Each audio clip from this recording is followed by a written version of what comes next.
지금 많은 직장인분들이 특히나 모든 월급쟁이들이 그럴 거예요. 그 걱정 없는 그런 은퇴 후의 삶을 또 기대를 하게 되는데 돈 걱정 없는 그런 노후를 위해서 좀 최소 얼마 정도 있어야 우리가 가능할까요?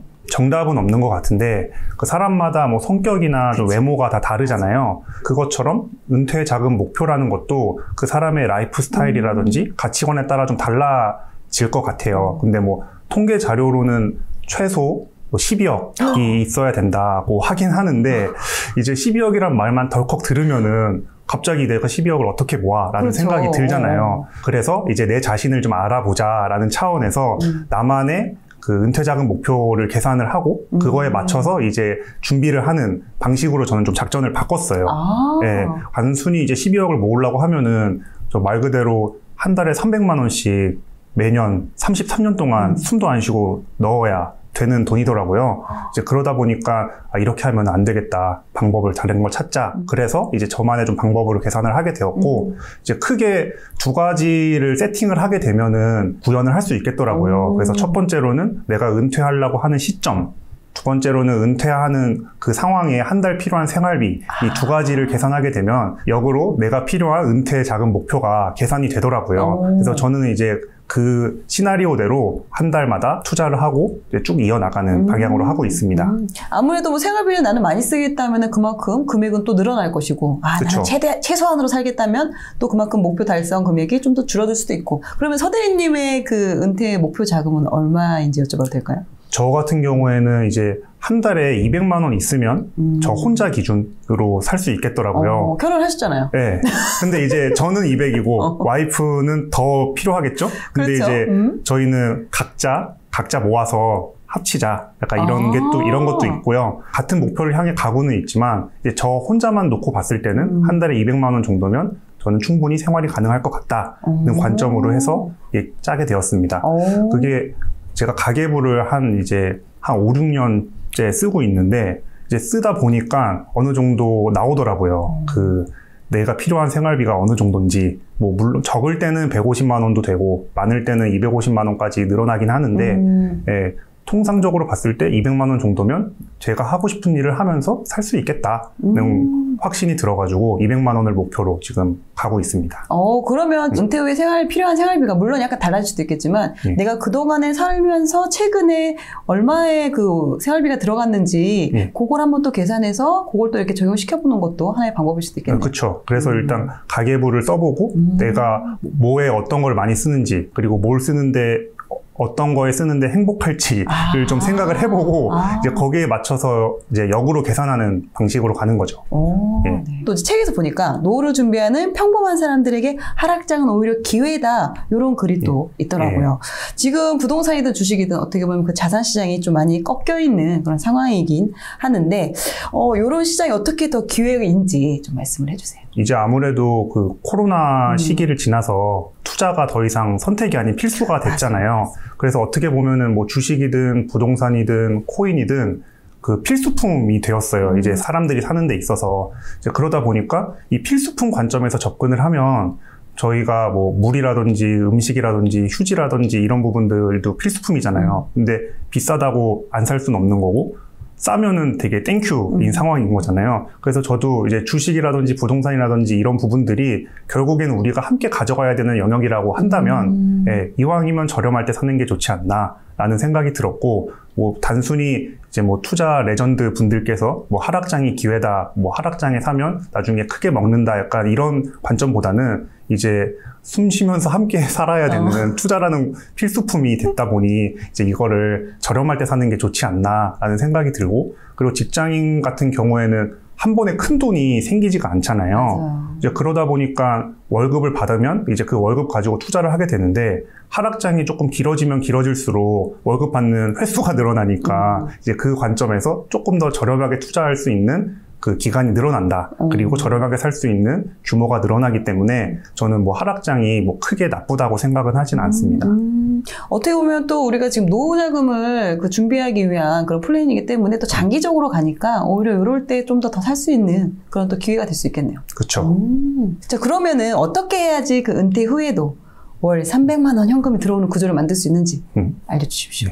엑셀 시트를 하나 만들어 봤어요. 네, 그래서 여기를 한번, 일단 제 기준으로, 그리고 제가 필요한 한 달 생활비 기준, 그리고 사회초년생 같은 경우에는 그냥 30년 후에 은퇴를 한다 기준으로 좀 잡아봤어요. 네. 그래서 한 달 생활비가 이제 200만 원이 이렇게 들어가게 되는. 일단 본인 기준은 지금 200만 원이 필요하다고 하니까. 네, 제 기준이니까 200만 원으로 했습니다. 그래서 한 달 생활비가 200만 원 필요하다고 하면 30년 후에 이제 물가 상승률이 1.75% 정도 평균 되더라고요, 한국에서. 그러면은 실질적으로 30년 후에는 필요한 한 달 생활비가 337만 원이 돼요. 그렇게 되면은 한 달 필요한 생활비가 337만 원이 되니까 저희는 이 337만 원을 만들기 위한 방법을 역으로 계산을 하면 되는 거죠. 예, 그래서 제가 이 옆에 보면 그 한 달에 필요한 투자금, 그리고 이쪽은 연평균 수익률 기준으로 만들어 봤어요. 그러면 이 음영된 부분들이 실질적으로 내가 원하는 목표에 들어오는 시나리오인 조합인 거거든요. 예. 그래서 지금 이 색깔이 들어오잖아요. 네네. 그러면은 한 달에 34만 원을 매월 30년 동안 놓고 연평균 수익률 8%가 되면 그 30년 후에 계좌 총 자산이 5억 1천만 원이 되는 거예요. 네, 그리고 이제 연평균 수익률이 8%라고 했으니까 조금 달라질 수는 있겠지만 그 다음에 또 8%의 수익이 나면 4,081만 원이 이렇게 들어오게 되더라고요. 네, 그러면 이 4,081만 원을 12로 나누면 340만 원이 이렇게 돼요. 굳이 저 돈을 쓰지 않아도 그쵸? 저 돈으로 인해서 또 그 이자가 나오니까. 네, 맞아요. 그래서 저는 이 방식을 구성을 해놓으면은 제가 이제 죽을 때까지 계속 이자만 받고 살면서 원금은 그대로 두고 수익만으로 생활을 할 수 있는 그걸 만들자. 근데 이제 이게 한 달에 300만 원씩 넣는 게 아니라 34만 원씩만 넣어도 충분히 가능한 수치다라는 게 이제 제가 생각하는 그 연금 투자 전략인 거고 그거를 바탕으로 꾸준히 실행하고 있는 거죠. 근데 물론 지금 이거는 세전이긴 해요. 네. 지금 연금 투자 관련해서 막 법이 계속 바뀌고 있고 그러다 보니까 일단 세전 기준으로 세팅을 해놓고 나중에 뭐 필요한 시점에 뭐 세금 같은 건 다시 계산해 봐야 되긴 하겠지만 일단 세전으로라도 이렇게 구성이 되면 한 달에 34만 원씩만 투자를 하고 연평균 수익률 8%를 기록을 한다면 수익만으로 340만 원씩 매달 꼬박꼬박 쓸 수 있는 구조가 완성된다. 네, 이렇게 저는 운영을 하고 있습니다.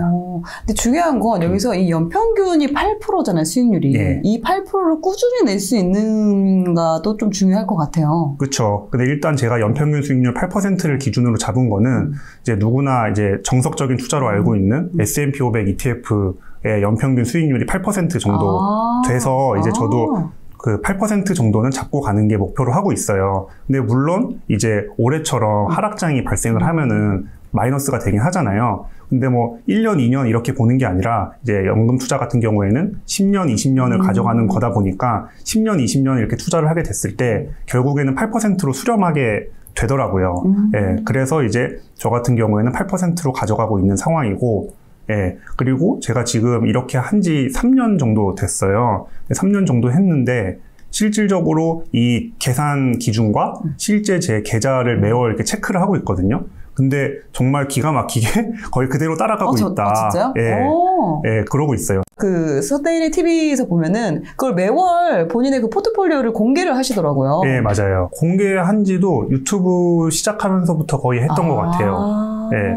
그리고 제가 공개를 하는 이유는 일단 이렇게 된다고 세팅을 하고 저는 투자를 하는 거잖아요. 근데 이제 뭐 물론 이게 어떻게 보면 계산만으로 된 거기 때문에 실제 그 후에는 어떻게 될지 모르는 부분인 거고 근데 이제 저는 그거를 믿고 하기로 했으니까 내가 이렇게 할 수 있다는 거를 증명하겠다는 차원에서 그 이제 유튜브에 계속 꾸준히 올리는 것도 있죠.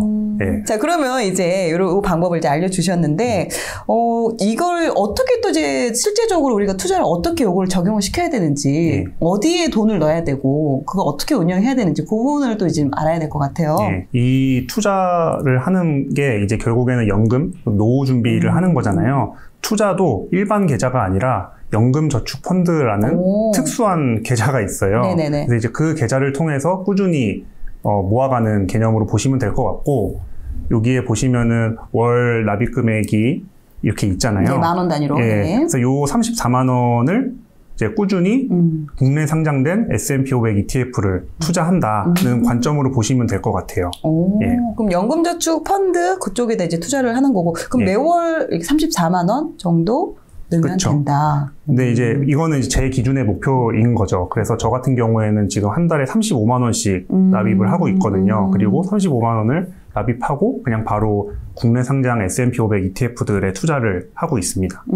만약에 또 지금 한 달에 200만 원의 생활비이기 때문에 그렇게 맞췄기 때문에 월 34만 원이 필요한 거잖아요. 그렇죠. 하지만 내가 필요한 생활금이 은퇴 후에 뭐 300만 원이다, 500만 원이다 이러면은 이 또 이제 매달 납입하는 금액이 좀 달라질 수 있겠네요. 그렇죠. 아무래도 이제 지금은 이제 34만 원에 8% 기준으로 짜여져 있는 건데 만약 돈이 더 필요하다, 나는 한 달에 500만 원이 필요하다 하면은 이게 340만 원 밑에 500만 원이 있잖아요. 네네. 그러면 이런 식으로 계산을 해보는 거예요. 그러면 나는 한 달에 50만 원씩 넣고 8%를 기록하면 500만 원씩을 쓸 수 있는 구조가 완성이 된다.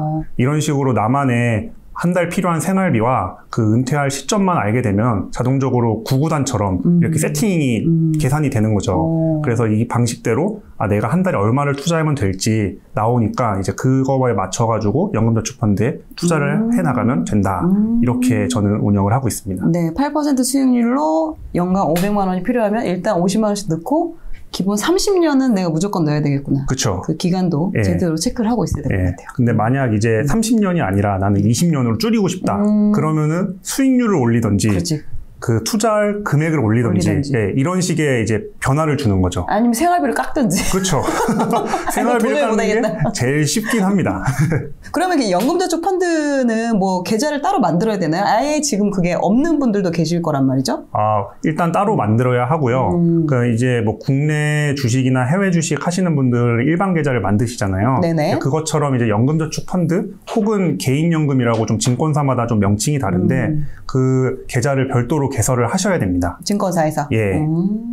연금저축 펀드 같은 경우 그럼 하나만 개설을 하면 되나요? 한 계좌만? 예, 일단은 하나만 개설해서 거기서 꾸준히 투자하셔도 되고 근데 뭐 중복으로 여러 개 만드셔도 돼요.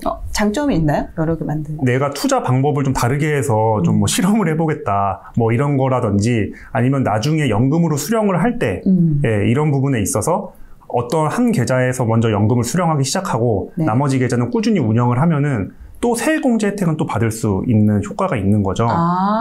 그리고 또 과세 이연 혜택이 또 있어서 원래 일반 계좌에서는 해외 주식 같은 거 매도하면은 발생한 수익에 대해서 세금을 떼잖아요. 네네. 근데 이 연금저축 펀드에서는 기본적으로 매도를 해도 수익에 세금을 안 내요. 대신 100% 돈을 다 주고 나중에 연금으로 받아갈 때 연금소득세 개념으로 3.3%에서 5.5%를 떼고 주거든요. 이제 그렇게 조금 저율의 세금 혜택을 볼 수 있다 보니 뭐 따로 운영하는 것도 이제 방법이 될 수는 있을 것 같아요. 여유 자금이 있는 분들은. 그러니까 실제적으로 내가 받을 그 연금 계좌가 하나 있고 별도로 또 내가 추가 자금을 좀 더 운영을 하겠다. 추후에 연금을 받더라도 그러면 하나 더 만드는 것도 하나의 방법이겠네요. 그렇죠. 서대리님이 개발하신 방법을 좀 한번 또 배워보려고 하는데 퇴직해도 매달 월급처럼 받을 그 노후 자금을 위해서 어떻게 좀 세팅을 하면 되는지 연금저축 펀드를 이 방식이 어떻게 보면 완전 따박따박 들어오지는 않지만 이런 식으로 수익만 가지고 필요한 만큼만 빼서 쓴다는 개념인 거거든요. 그렇기 때문에 이 구조를 완성을 시켜놓고 이제 거기서 그냥 제가 필요한 만큼 그때그때 빼서 쓴다는 방식으로 보시면 될 것 같아요. 대신 이제 그런 건 있어요. 빼서 쓰는 거 말고 아예 그냥 배당금처럼 계속 나오는 구조는 할 수 있잖아요. 그래서 이제 국내 상장 S&P 500 ETF들 중에는 기본적으로는 분기 배당을 하게 되는데 요즘에는 뭐 월 배당이 좀 대세가 되면서 특히 그 시장이 많이 안 좋다 보니까 이제 인컴 수입에 대한 관심들이 좀 많아지시는 것 같아요. 그러다 보니까 이제 월배당 상품들이 좀 많아졌고 그러면 월배당 상품을 저희가 연금계좌에서 투자하게 되면 그 배당금이 이제 꼬박꼬박 계좌로 들어오니 그걸 빼서 쓰는 것도 방법이 될 수 있지 않을까. 뭐 예를 들어서 30년 동안 가져간다고 하면은 그냥 30년 동안 S&P 500 ETF로 계속 투자를 하는 거예요. 그리고 그냥 그 이후에는 그냥 두는 거예요. 그리고 이제 필요할 때 그 돈만큼 ETF를 매도하고 쓰자는 게 일단 제 전략인 거죠. 근데 만약 이거 매도하기 싫다 하시는 분들은 그 필요한 만큼에 해당하는 배당률을 갖고 있는 ETF들이 있어요. 근데 이제 그쪽으로 갈아타셔서 그럼 그때부터는 이제 그쪽으로 투자를 하는 건데 이제 이 부분 같은 경우에는 그 먼 미래에 대한 이야기니까 저는 이제 배당률보다는 중간중간 필요한 만큼 S&P 500 ETF를 팔아서 쓰자는 관점으로 보시면 좋을 것 같아요. 그러면 이런 부분을 그 서대리님 어떻게 루틴화를 시켜서 지금 활용을 하고 계신지 좀 알려주십시오. 저 같은 경우에는 이제 유튜브에 항상 업로드하는 것처럼 연금저축펀드는 매월 1일 이제 첫 영업일 기준으로 하고 일반 계좌 같은 경우에는 월급날 그냥 월적립 무지성 매수를 하고 있습니다. 예, 저도 이제 성격이 MBTI가 ISTJ거든요. 네네. 그래가지고 이런 거 저런 거 좀 계산을 하고 하는 걸 좋아해요. 이거 막 엑셀 만든 것처럼. 지금 딱 보니까. 네. 네. 그래서 계획을 갖고 어떻게 될 거라고 예상을 하고 이제 운영하는 걸 좋아하다 보니까 주식 투자를 처음 시작했을 때 제가 생각한 방법이 이거 공식이 있을 거다. 네, 내가 무언가 공식을 만들면 돈을 벌 수가 있을 거다라는 생각으로 한 3년 동안 여러 가지 방법을 되게 적용을 해서 만들어 봤어요. 근데 어떤 때는 되고 어떤 때는 또 안 되고 이런 게 너무 많은 거예요. 그래서 이제 예외를 하다 보니까 이대로 가면은 나 회사 일도 못 할 것 같고 이 투자도 안 될 것 같고 안 되겠다고 싶어가지고 이제 또 다른 여러 가지 자료들을 보다 보니까 그 미국의 대형 자산 운용사 중에 찰스 슈왑이라는 그 자산 운용사가 있어요. 근데 거기에 한 레포트가 있는데 거기서 좀 영감을 얻었어요. 지금 이 방법을. 근데 거기에 보면은 2000년도부터 2020년까지 20년 동안 투자를 각자 다른 방식으로 하는 5명을 설정을 해요. 그래서 첫 번째 투자자 같은 경우에는 투자의 신이에요. 네. 그래서 매년 주식이 제일 낮은 시점에 $2,000를 한 번에 투자하는 투자자인 거죠. 그걸 이제 20년 동안 가장 낮은 시점마다 투자를 하는 거예요. 그리고 두 번째 투자자는 조금 귀찮아서 그냥 연초에 한 번에 $2,000를 투자하는 투자자인 거예요. 네. 그리고 세 번째 투자자 같은 경우에는 저처럼 월적립으로 $2,000를 12분의 1에서 꾸준히 투자하는 거고 그리고 네 번째 투자자 같은 경우에는 1번이랑 반대로 투자를 못하는 사람인 거죠. 그래서 1년 내에 가장 주가가 높을 때만 매수를 하는 그런 사람이에요. 가장 많은 분들이 그러지 않을까라는 생각이 드네요. 그렇죠. 아무래도 이제 예측하는 게 쉽지 않다 보니까 이제 극단적인 상황을 가정을 한 거죠. 그 다음에 다섯 번째는 투자가 걱정돼서 이제 오르면은 오르는 대로 걱정이고 내리면 내리는 대로 걱정돼서 투자를 안 하고 예적금만 하는 사람 이렇게 5명을 세팅을 해놓고 이제 수익률 비교를 해본 거예요. 네네. 이제 2000년도부터 2020년까지 그렇게 해서 수익률을 비교했더니 수익률 순위가 어떻게 되었을 것 같으세요? 그래도 제일 저점에서만 계속 사신 분이 제일 높지 않을까요? 그렇죠. 그래서 기본적으로는 1번 투자자가 가장 수익률이 좋고 제가 소개한 순서대로 수익률이 나오더라고요. 네, 그래가지고 이걸 보면서 이게 의미가 있다라는 생각이 들면서 한편으로는 2000년부터 2020년까지 특수한 기간에만 이런 거 아닌가라는 생각이 들 찰나에 네. 그 레포트에 또 밑에 내려보니까 그쪽도 이제 그렇게 생각을 했는지 수많은 20년 구간들을 계산을 다 했더라고요. 한 76개 정도 구간을 20년 단위로 세팅을 해가지고 투자자들마다 수익률을 비교를 한 거예요. 근데 거의 대부분의 기간에서 제가 소개한 1, 2, 3, 4, 5 순서대로 수익률 순위가 나온 거예요. 그러니까 물론 극단적으로 약세장이었던 시점에는 투자를 안 한 사람이 1등을 하는 시점도 있었는데 이제 그거 말고 대부분은 1, 2, 3, 4, 5등 순서대로 되더라는 관점이 그 결과가 나왔었고 그걸 보면서 제가 깨달은 게 두 가지가 있는데 첫 번째로는 일단 투자는 하는 게 낫다. 아무리 최고점에 물리더라도 20년 동안 최고점에 물려도 안 한 사람들보다는 많은 돈을 가져가게 된다. 예적금보다 더 많이 버는 거예요? 네, 많이 번다는 사실을 알게 되었고 두 번째로는 월적립 투자를 하는 게 1등은 못하고 꼴등도 안 되고 항상 최소한 중간은 가더라. 는 사실을 알게 됐어요. 그리고 유일하게 그 월적립 투자 같은 경우에는 꼴등을 한 적이 한 번도 없어요. 모든 기간에.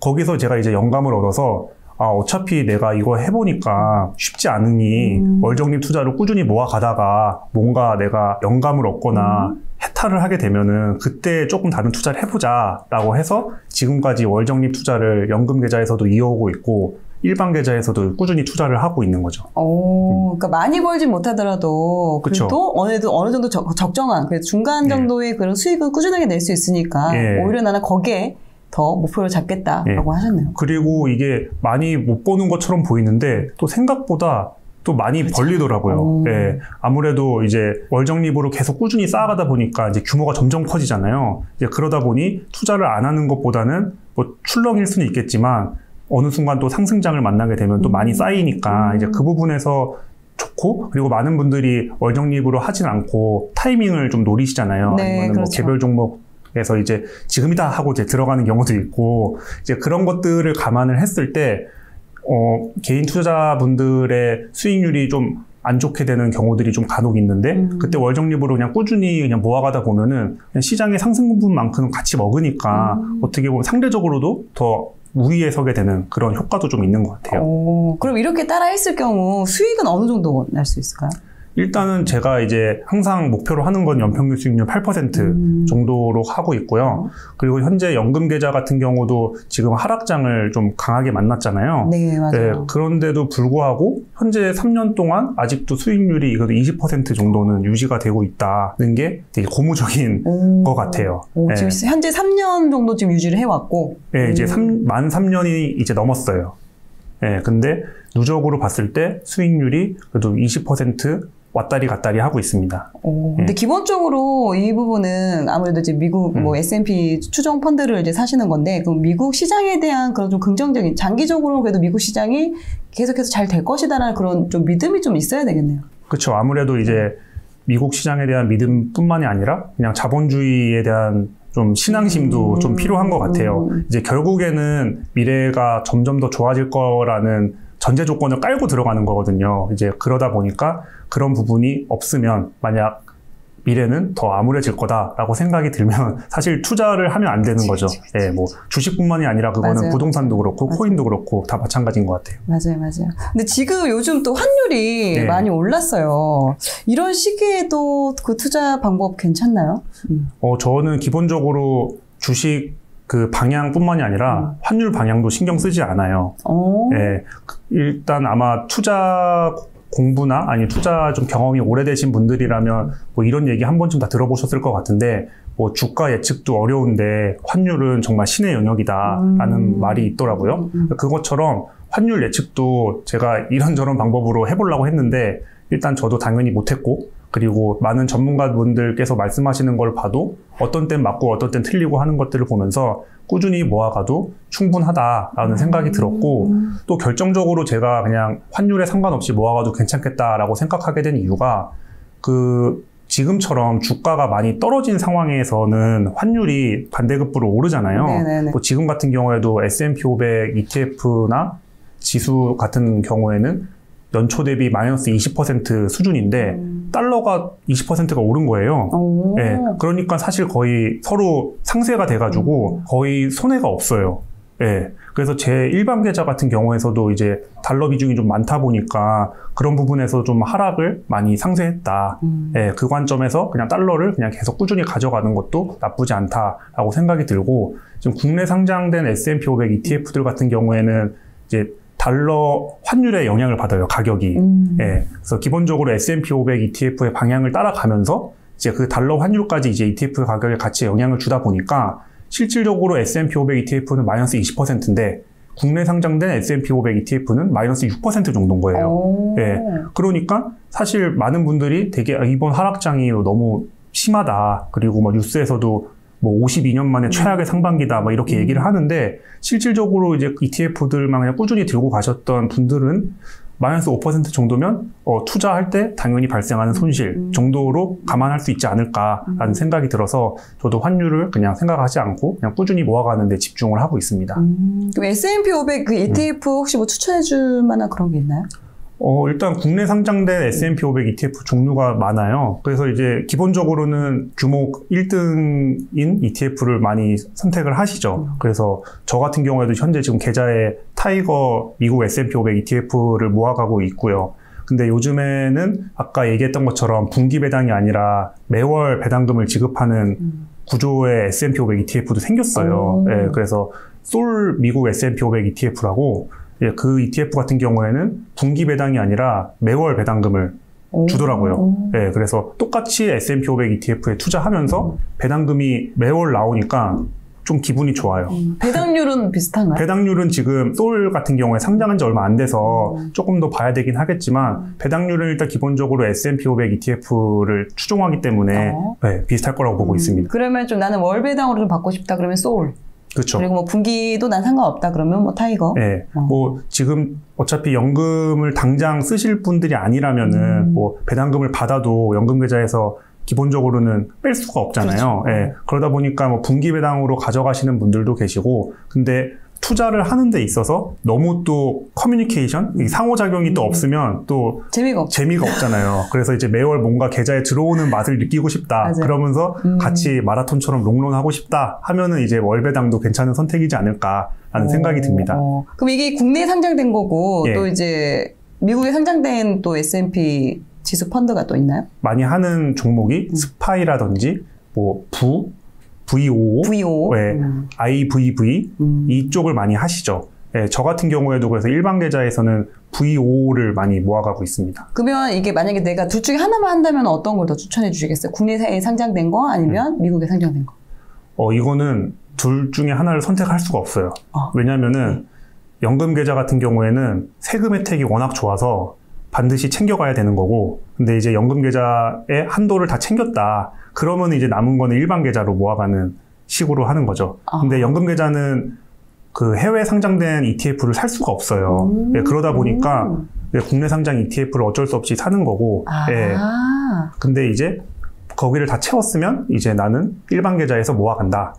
그렇게 보시면 될 것 같아요. 일반 계좌에서 제가 모아가는 이유는 뭐 일반 계좌에서는 세금이 발생을 하잖아요. 이제 그럼에도 불구하고 모아가는 이유는 제가 뭐 만 40세 이후에는 좀 이런 배당금으로 생활을 좀 하고 싶어서 이런 것들이 저에게 도움이 되지 않을까라는 생각으로 좀 일반 계좌에서도 모아가고 있습니다. 그러면 연금저축 펀드 계좌가 또 있고 별도의 또 증권 그 일반 계좌 거래할 수 있는 그런 계좌가 있어서 이쪽에 이제 더 추가로 매수할 때는 이쪽 일반 계좌를 사용하신다는 거죠? 그렇죠. 특히나 이제 미국에 상장된 그런 경우는? 그리고 이제 아무래도 배당금도 달러로 주니까 그게 조금 메리트가 있더라고요. 좋네요. 환율 오를수록 좋네요. 환율 오를수록 이제 더 많이 들어오니까 돈이 더 쓸 수 있는 돈이 늘어나는 거죠. 이제 그런 관점에서 조금 메리트가 있지 않나. 그래서 둘 다 포기할 수 없다. 네, 이렇게 보면 될 것 같습니다. 그럼 지금 이야기 들어보니까 그 S&P ETF 이거를 뭐 언제 떨어지면 많이 사고 오르면 좀 적게 사고 이런 기준 없이 그냥 꾸준하게 오르든 떨어지든 상관없이 그냥 꾸준하게 납입을 하면 되는 건가요? 네, 저는 일단 그렇게 하고 있어요. 그래서 아까 이제 설명드렸던 찰스 슈왑 리포트처럼 월 적립이 항상 최소 중간은 간다는 관점에서 저도 이제 중간 이상을 목표로 하고는 있지만 중간을 갈 수 있게 이렇게 세팅을 해놓는 거죠. 근데 이제 아무래도 하락장에서 잘 사면 도움이 된다는 얘기가 많잖아요. 그렇죠. 하락장에서 이제 난세의 영웅이 난다는 말처럼 이제 그러다 보니까 저도 그런 부분에서 욕심은 조금 있어요. 그래서 어느 정도 떨어졌을 때 사야겠다라는 거를 좀 고민을 해보다가 한 가지 또 제가 엑셀을 만들었어요. 이게 MDD 계산기라고 이제 고점 대비 하락폭을 볼 수 있는 차트예요. 그래서 제가 그냥 2000년부터 2022년 9월 거의 22년간의 그 추이네요. 그래서 지금이 22일까지 하면 이거 직접 만드신 거죠? 네, 만들었습니다. 이거는 제가 이제 제 채널에 올려놓으셨어요? 네, 올려놨어요. 그래서 누구나 이용할 수 있게 무료 배포를 했기 때문에 제 채널에 오시면은 이용하실 수 있습니다. 그래서 이제 이게 스파이가 아까 해외 상장된 S&P 500 ETF인 거잖아요. 그러면은 이게 고점 대비 얼만큼 하락했는지 볼 수 있는 거예요. 그러면 딱 2009년 3월 9일 날이 가장 하락했다고 나오네요. 그러면은 마이너스 56% 정도니까 반토막이 났었다는 걸 알 수 있고, 그리고 기본적으로 보면은 마이너스 20% 시점에서 20% 시점이 조금 유의미한 느낌으로 보이잖아요. 네, 그러네요. 마이너스 20%를 넘어가게 되면은 좀 더 많이 빠지고, 그리고 그 전까지는 어느 정도는 마이너스 20% 안에서 회복이 되더라. 이런 걸 보면서 저만의 기준을 그냥 잡아가는 거죠. 마이너스 20% 정도면 그 뭔가 매력적으로 조금씩 담아볼 만한 구간이지 않을까라는 생각을 하는 거예요. 내가 좀 더 여유 자금이 있으면 요때 좀 더 내가 더 담을 더 사야 되겠다. 이때부터 시작해보자라는 관점을 갖게 되는 거죠. 그게 이제 저는 봤을 때 마이너스 20% 정도지 않을까라는 생각을 하고 있고 그래서 여기 옆에다가 제가 만들어놨는데 구간별로 있잖아요. 네. 근데 이게 비중이에요. 일자별로 마이너스 20% 위로 올라갈 확률 아니면 마이너스 20% 밑으로 내려갈 확률인데 마이너스 20%일 때는 그래도 68% 정도로 절반보다는 회복할 확률이 더 많은 거죠. 예. 근데 마이너스 30%까지 가면은 거의 이런 일은 없다. 그 마이너스 30% 가면 이제 87% 확률로 회복이 되더라. 이렇게 보는 거죠. 예. 이만큼 많이 빠진 게 없으니까. 그리고 마이너스 40%까지는 거의 6% 전체 기간의 6% 기간만 마이너스 40% 이상의 하락이었던 거예요. 이제 그걸 보면서 마이너스 40% 되면은 진짜 크게 들어가야겠구나라는 생각을 할 수 있게 되는 거죠. 근데 저 같은 경우에는 그래도 못해도 조금 이제 보수적인 스타일이어가지고 80% 정도는 되면 들어가지 않을까라는 생각을 해요. 그래서 이제 요쪽 언저리겠죠? 마이너스 25%에서 마이너스 27% 정도? 이제 이쪽부터는 제가 조금씩 갖고 있는 현금으로 그 월적립 매수 외에 조금씩 사보는 게 좋지 않을까라고 생각을 하고 있어요.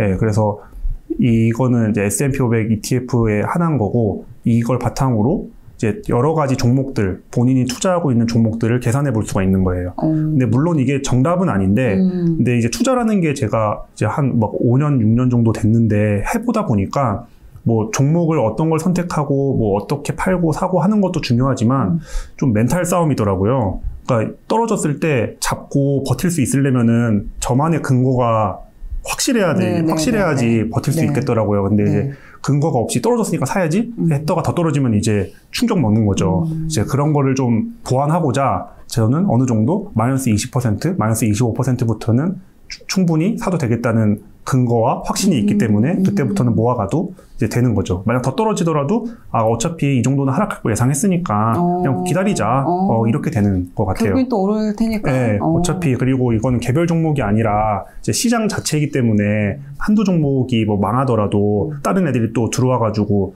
다시 채워주니까 이제 그런 부분에 있어서도 좀 안정적이지 않을까라고 생각을 해요. 그래서 저는 이제 이걸 가지고 제가 투자하는 종목들을 하나씩 보면서 이제 만약 지금과 같은 하락장이 계속되고 있을 때 필요한 종목들을 계산해보고 필요하면 투자를 하고 있습니다. 그러면 이 SPY가 얼마 정도가 돼야 지금 25%, 30% 정도 됐을 때 가격이 되는 건가요? 이게 지금 마이너스 25%인 시점이 고점 대비 358.28달러인 거죠. 예, 근데 아직 이게 음영이 안 돼 있잖아요. 네네네. 아직 거기까지 안 온 거예요. 그 가격이. 예, 지금은 374.22달러. 현재 주가가 SPY. 예, 그리고 최고가가 477.71달러고 현재 고점 대비 22% 빠져 있는 상황이다라고 보면 되고 이제 제가 기준을 이렇게 여러 개 만들어 놨잖아요. 네네. 그래서 이 기준에 맞게 들어오면 색칠이 돼요. 예, 그래서 이제 마이너스 25% 정도 되면은 얘가 여기 색칠이 되겠죠? 그러면은 이제 저는 조금씩 들어가 볼 만한 생각을 하게 된다고 보시면 될 것 같아요. 그래도 지금 뭐 고점 대비 지금 현재 마이너스 22% 정도니까 그래도 지금도 가격이 나쁘진 않네요. 나쁘진 않다고 생각을 하는데 어차피 기본적으로 제가 월적립 매수를 하고 있잖아요. 그렇기 때문에 뭐 지금 시점에는 어차피 사지는 거예요. 제가 오늘 또 운명적이게도 월급을 받았거든요.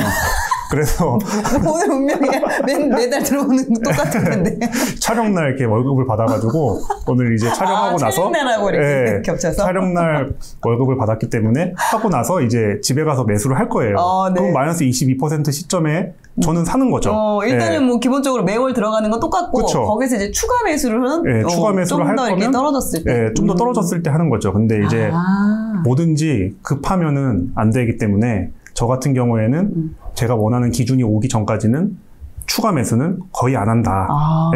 왜냐면 월적립 매수를 꾸준히 하고 있으니까요. 만약 근데 월적립 매수를 안 하고 있는 상황이라면 이제 이런 시점에 들어가는 걸 고민하겠죠. 저도 예전에는 월적립 매수라기보다는 타이밍을 보다가 지금이다 하고 들어갔던 적이 있었는데 이제 그러니까 밤에 잠을 못 자겠더라고요. 또 한꺼번에 큰 돈이 들어갈 수 있잖아요. 그렇죠. 한꺼번에 들어가야 되는 건데. 그러니까 더 잠 못 자지. 그것도 못 자죠. 그리고 낮에도 한국 주식 같은 경우도 한국 주식 하면은 다들 이제 장 안 좋으면은 다들 자리에서 일어나가지고 화장실로 가잖아요. 직장인분들 같은 경우에 갑자기 화장실 칸이 다 이제 차고 그런 경우가 되게 많아요. 특히 남자분들은 더 그러겠다. 웬만해서도 그 칸을 들어가지 않잖아요. 그렇죠. 안 들어가죠. 근데 이제 그렇게 되는 걸 보면서 이제 이것도 신경 안 써야겠다 해가지고 이제 월정립으로 했더니 이제 이런 거에서부터 좀 자유로워졌어요. 예, 밤에 잠도 잘 자게 됐고, 예, 한국 주식 같은 경우도 뭐 안 보게 되고, 그리고 이제 이거는 저희의 생존 필수품이다. 예, 그 관점에서 이제 꾸준히 모아갔더니 그 일반 계좌도 수익률이 나쁘진 않은 것 같아요. 예, 그래서 지금도 누적으로 보면은 수익금이 한 4천만 원 정도는 되지 않을까라고 생각이 돼요. 원금이 얼마인데요? 매입액이? 원금이 지금 제가 꾸준히 넣어서 1억 6천인가? 예, 7천 정도 되는 것 같고, 최근에 봤을 때, 이제 평가가 2억 1천만 원 좀 넘었었으니까, 예, 한 4천에서 5천 정도지 않을까라고 생각을 하고 있습니다. 지금 주변에 보면 주식하시는 분이나 뭐 다른 분들 보면은 거의 마이너스가 되게 심한데, 어찌됐든 그래, 신경도 덜 쓰면서, 그러면서도 어떤 적정 이상의 그런 또 수익금까지 또 이렇게 가져올 수 있어서, 저도 오히려 그 일반 직장인 분들한테는 너무나도 좋은 방법일 것 같다는 생각이 듭니다. 그리고 뭐 일단은 앞단에 조금 투자가 이제 계속 지속적으로 됐기 때문에 이제 지금 저도 뭐 물론 하락을 하긴 했지만 어느 정도 상승한 거에서 빠지는 거여가지고 원금은 좀 지킬 수 있지 않았나 하는 생각이 좀 듭니다. 그래서 꾸준히 하는 게 일단은 가장 중요하다. 예, 뭐든지. 그렇게 생각을 합니다. 또 우리가 또 장기로 갈 거잖아요. 20년, 30년 가야 되는 부분이니까. 예. 그럼 만약에 지금 현재 뭐 40대 후반 50대다. 이런 분들한테도 ETF를 추천하시나요? 예, 저는 뭐 물론 뭐 자산 배분 뭐 이런 거 있잖아요. 뭐 채권이라든지 금을 투자해가지고 주식의 변동성을 좀 줄인다. 뭐 이런 관점이 좋다고는 생각은 하는데 그것도 좀 어렵더라고요. 막상 해보니까. 그리고 차트를 보신 분들은 아시겠지만 금이랑 채권이 그 변동성이 상당해요. 생각보다. 네. 예. 그래가지고 괜히 이제 자산 배분을 한다고 투자를 했는데 얘가 마이너스가 되면 이게 과연 안전자산인가? 이게 안전자산인가? 라는 생각이 들고 또 상승장에서는 언제부터 바뀌었지? 예, 안 오르니까 또 그것대로 또 스트레스 받고 그러네. 저는 3년에 걸쳐서 여러 가지 방법을 해보고 그중에 저한테 맞는 방법을 좀 찾아가는 과정을 가졌어요. 근데 그게 운이 좋게 저는 이제 저한테 맞는 걸 찾은 거죠. 이제 월적립으로 S&P 500 ETF를 모아가자는 걸 알게 되었고, 이제 그 관점으로 보다 보니까 이 자산 배분보다도 그냥 꾸준히 모아가는 게 좋지 않을까라고 생각을 해요. 그리고 뉴스를 보니까 뭐 미국 한정인 것 같긴 한데 주식 60, 채권 40, 그 자산 배분 포트폴리오도 올해 최악의 실적을 거뒀다는 뉴스가 있었어요. 되게 무난한 그쵸. 비율인데요? 예, 아무래도 4면? 이제 금리가 오르다 보니까 또 채권이 또 막 안 좋다 뭐 이런 얘기 있었잖아요. 이제 뭐 그런 영향인 것 같긴 한데 뭐 일단은 그걸 보면서 아 이게 자산 배분도 어렵다는 생각이 들었고 제가 이제 왜 S&P 500 ETF를 꾸준히 투자해도 괜찮다고 생각한 이유가 달러의 영향을 받잖아요. 그러니까 달러가 오르면 어차피 상세가 되기 때문에 그것만으로도 우리나라에서 투자하시는 투자자들은 충분히 자산 배분이 되는 거예요. 라고 생각을 해요. 올해 같은 경우에도 아까 말씀드렸던 것처럼 S&P 500은 마이너스 20%인데 국내 상장된 S&P 500 ETF 같은 경우에는 마이너스 6% 뭐 이 정도로 선방을 하고 있잖아요. 예, 그것만 봐도 아, 이 정도 하락폭은 자산 배분 투자에서도 제가 알기로는 어느 정도 가져갈 수 있는 하락폭이라고 생각을 하거든요. 그렇기 때문에 이 정도는 충분하다고 생각이 들고 또 50대에서 이제 60대 같은 분들 같은 경우에는 이제 국민연금이라든지 뭐 주택연금 이런 부분들이 이제 가시화가 되는 시점이잖아요. 맞아요. 그러다 보니 어느 정도 나올 게 이제 정해져 있어서 그게 안전자산이라고 생각을 해요. 오히려 진정한 안전자산. 예. 그래서 그거 빼고 나머지 내가 필요한 만큼만 추가로 벌면 되는 구조인 거잖아요. 그래서 이제 한 달에 200만 원 필요하다고 했을 때 국민연금에서 50만 원 필요하면은 50만 원 나온다고 하면은 50만 원 빼고 그리고 뭐 주택연금에서 50만 원이 나온다고 하면 50만 원 빼고 그럼 실제로 제가 100만 원만 더 확보를 하면 생활을 할 수 있는 거니까 그거를 또 이제 아까 보여드렸던 그 연금 시뮬레이터를 가지고 계산을 해서 이제 찾아보는 거죠. 나에게 맞는 그 최적의 조합을. 예. 그래서 결국에는 그렇게 가져가는 게 꾸준하게 안정감 있게 투자할 수 있는 방법이지 않을까라고 생각을 합니다.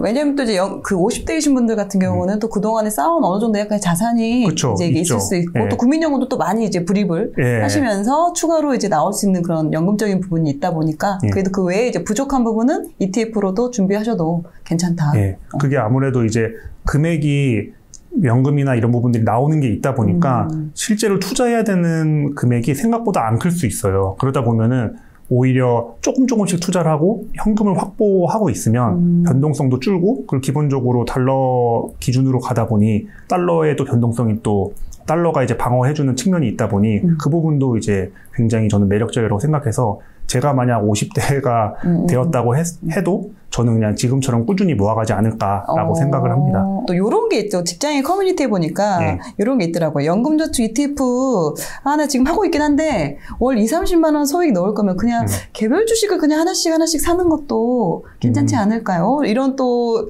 의견들이 또 있을 수 있을 것 같아요. 예.